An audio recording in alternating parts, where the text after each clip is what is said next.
makes you so sick at heart that you can't take part. You can't even passively take part. Is the gray zone imploding? I am starting to wonder whether this is a distinct possibility, given that we now have more information that suggests that the reason that one of its three main contributors, Ben Norton, left the gray zone back in late January was because of some serious ideological differences with Max Blumenthal, who is the main editor and founder of the Gray Zone. So let's see why. Recently, Ben Norton published or co-authored a piece on Multipolarista, which is the new site that he works for, that is titled as follows: From Canada to Brazil, rich right-wing elites are astroturfing trucker protests. Supported by wealthy right-wing elites, so-called trucker protests, led by non-truckers, have paralyzed the capitals of Brazil and Canada in less than 6 months. The campaigns have many similarities, including some of the same well-funded conservative networks. So I was actually not aware that there were trucker protests in Brazil. And frankly, I'm not surprised. I don't know who they are protesting against. I doubt that it's Bolsonaro. It might be more of like the state governments, perhaps, because the state governments have actually taken COVID seriously, unlike the federal government. But I'm not aware of this story, so I'm not going to comment on it. But I don't broadly disagree with what is. I haven't read the whole piece. It's actually quite long. But from the title and from the subtitle, I broadly agree with this point. Indeed, these trucker protests are not led by truckers. Often the leaders of these movements have had some very strong far right links, very racist comments, racist histories. The fact that the grand majority of truckers are vaccinated and don't seem to be supportive of this minority who is protesting. The fact that it's very white-centric because a significant amount of truckers in Canada are not actually white and they're not being represented in these protests.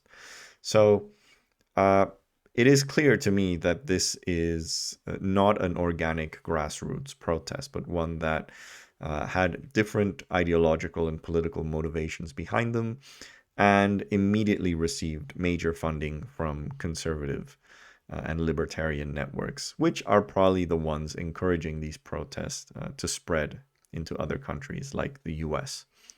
So this seems like a very sensible take, and especially if you are from the left, you should be concerned that these major protests, very disruptive protests, are being organized by far-right and libertarian groups.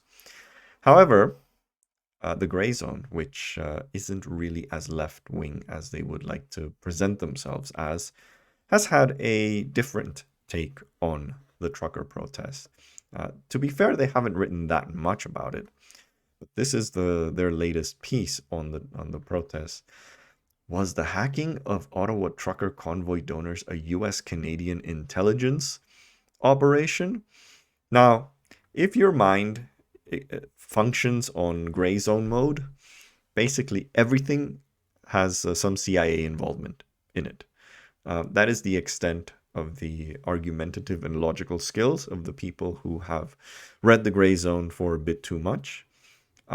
Everything is, the CIA is behind everything, and the FBI, and every other Western intelligence. I mean, their most ridiculous take was this idea that MI6 was funding BreadTube. So you kind of know where this is going. But if you look at the outlets where Max Blumenthal is occasionally appears, actually not occasionally, he's pretty much a regular on the Jimmy Dore show. Let's look at how Jimmy Dore has covered the trucker convoys. Trudeau melting down. Black Canadians for truckers. And apparently Richard Wolff has been defending this, which is really, really sad. Coming to America. What else? Victory for truckers. This is all very, very favorable coverage of it. I am sure that Jimmy Dore has not mentioned the massive far-right links that these trucker leaders have But, these are the same people that, again, if one person opposes anything that they support, their CIA, everything is CIA operated and funded and organized. But if the entire leadership of the truckers are neo-Nazis, and no, it's just a minority. It has nothing to do with the actual intention of these protests that should unite left and right. Anyway, so what does this have to do with the Grayzone imploding? Well, you can clearly see that even though there is an overlap between the type of news that a site like Multipolarista covers and one that the Grayzone covers, on this particular issue on the vaccines, it is clear that Multipolarista is not taking that anti-vax / anti-mandate / anti-lockdown / anti-max, whatever you want to call it, because it's always the same people that just don't want any social responsibility during a pandemic. Okay, they started as anti-mask, then they moved to anti-lockdown, then they moved to anti-vaccine, then they moved to anti-mandates, but it's the same people. So what does this have to do? Well, Benjamin Norton quit the Grayzone on January 25. This was his tweet marking his departure. Now remember, the Grayzone is basically mostly a 3-man outfit. It's Max Blumenthal, Aaron Maté, and Ben Norton. Who, by the way, Ben has me blocked on Twitter. I'm looking at this through a private window. Ben had me blocked after I criticized his dogshit Nicaragua takes. But anyway, here's his departure. After 5 years, I've left the Grayzone. I'm proud of the journalist I did there, but we're going in different directions. What directions could those be? I will be continuing my journalism at a new outlet, Multipolarista, with articles, videos, podcasts in English and Spanish. Now, let's look at some of the comments here. Because clearly there is now a separation between the people who still support the Grayzone and everything that they say regarding vaccines and the like, whereas there are some people who are a bit worried about the direction that at least Max Blumenthal is trying to take that direction. So, yeah. Respect for taking a stance against Blumenthal's unfortunate degeneration.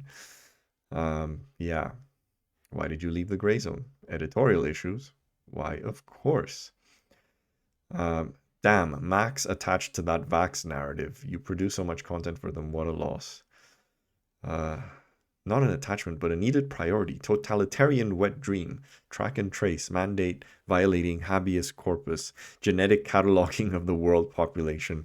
Government censorship via public-private social media, big pharma immunity. But it takes huge focus, so I get it. Don't blame Max Blumenthal. That is your average Grayzone dipshit. Yeah. So,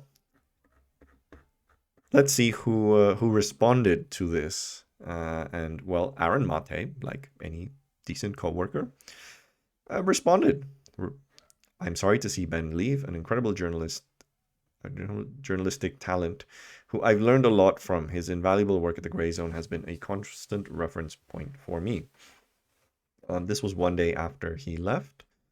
Doesn't mention any reason, doesn't give any hint of sort of changing editorial directions. Let's be clear, Aaron Maté is much closer to Ben Norton in terms of his stance on vaccines and mandates than Max Blumenthal. So Max Blumenthal, the reason that I say that the Grayzone might be imploding is not just because one person left. It's that the only other major writer that they have, major journalist, I say this very loosely, that they have is closer in terms of his takes on vaccines and mandates. It's closer to the guy who left than to his boss. And that could be a bit problematic. So again, look at the responses of people. What are the differences in direction you two are going in? Ben believes wholeheartedly in the COVID narrative and didn't like that Max went to the anti-mandate demonstration in DC. If he goes to the Young Turks, then his journey to the dark side will be complete. Again, typical brain on Grayzone. Yeah, so your turn to leave. Your coworkers have fallen off the deep end and are ruining the outlet. Yeah, that is... Oh dear, I thought I saw the emergence of pro-vax statements, mandates that were in exact opposition to Max, a great journalist that I will still follow, though. Oh, what a shame. They're pro-vaccine. They're pro-saving people's lives. God almighty. What a bad thing to be.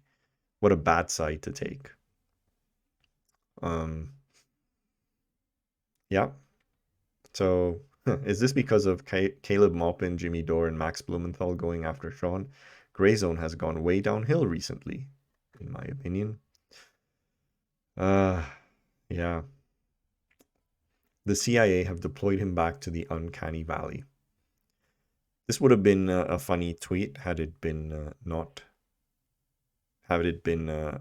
ironic, but it's clearly unironic.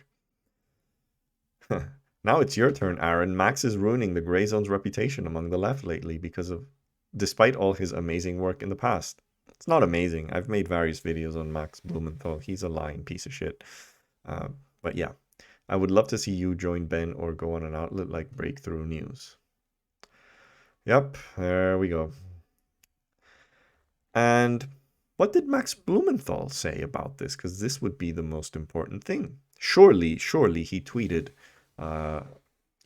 as happens when a good colleague of yours leaves an organization, you send a glowing tweet wishing them well. Best of luck in your future endeavor. We are grateful for the amazing work that you did in our outlet. But this is Max Blumenthal's Twitter feed from January 24, January 25th, January 25th, is it January 26th? By now he knows that Ben Norton is gone. Yeah, no, nothing, not a single tweet, not a single goodbye, not a single thank you. This was clearly not a, they did not depart on, he did not part on good terms. That is clear to me by the fact that Max Blumenthal didn't even bother wishing him well on Twitter. So, yeah, I mean, I don't know how long this sort of had been going on. Ben Norton's last piece for the Grayzone was November 27th, so that's a while back. I don't know. What do you people think? Because clearly now that they only have two rock star anti-imperialist journalists, and only one of them is anti-vax, what will Aaron Maté do? Will he take his work elsewhere? Is he going to join any other crazy tankie site, Mint Press or one of those other ones? I don't know, but I would think it would be very uncomfortable for him to be working with someone who has just such a radical take on these issues. I mean, Max Blumenthal has been at those anti-Max mandates. I think he was scheduled to give a speech in one of them, but for some reason he didn't give it, and then he pathetically had to give the speech on Jimmy Dore, sort of like Hillary Clinton giving her speech on that master class, which was super cringe. That was equally super cringe. Max Blumenthal, dude, if you have any chance, if you're going to give a speech and by any chance you are not able to give that speech, don't ever give that speech in public ever again. Okay, it can never not be cringe.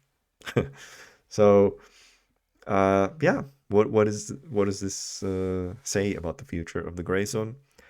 I don't know. I would love to hear your comments.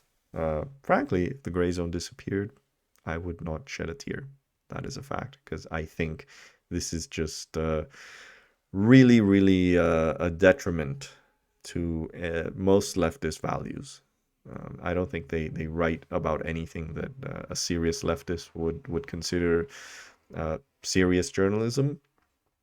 Just because, and if they did focus on Western imperial, on reporting on Western imperialism, on reporting on empire, which is supposed to be their raison d'être, uh, you still can't use that as a way of shilling for every awful dictator in the world just because they are anti-West. That's not how it works. Okay, so on that note, if you like this video, please like, please share. Most importantly, please subscribe, and I will see you next time.